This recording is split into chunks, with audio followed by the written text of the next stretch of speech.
La démarche du client a changé depuis le Grenelle de l'environnement. Deux facteurs sont devenus importants.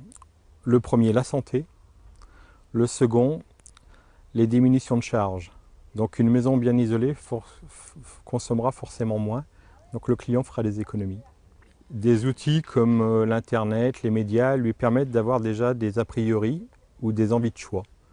Donc notre rôle est de le conseiller, de lui expliquer les orientations techniques que nous avons eues et de le rassurer. Le client actuel est renseigné.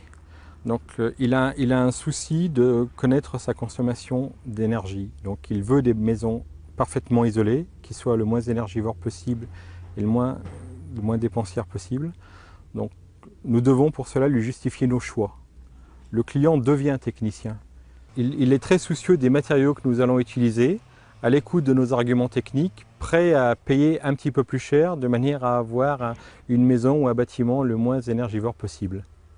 Le faible surcoût d'une surisolation des bâtiments est très bien compris par le client puisque son inquiétude est de connaître sa facture énergétique.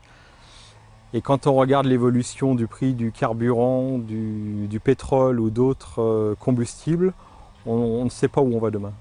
Le client accepte ce surcoût car il sait qu'il ne sera plus dépendant de l'augmentation du pétrole ou de tous les combustibles. Ils se sont rassurés parce que sa maison sera isolée, aura une consommation constante.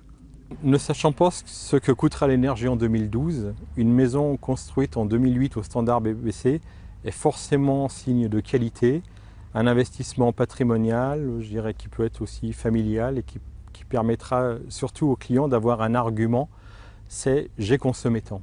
Ces maisons, lorsqu'elles seront revendues, donc le client pourra fournir ses factures énergétiques et voir qu'il a respecté les 65 kW au mètre carré par an et surtout prouver que sa démarche de surisolation du bâtiment s'est avérée efficace puisqu'on ne connaîtra pas une nouvelle fois le prix de l'énergie dans 4 ou 5 ans.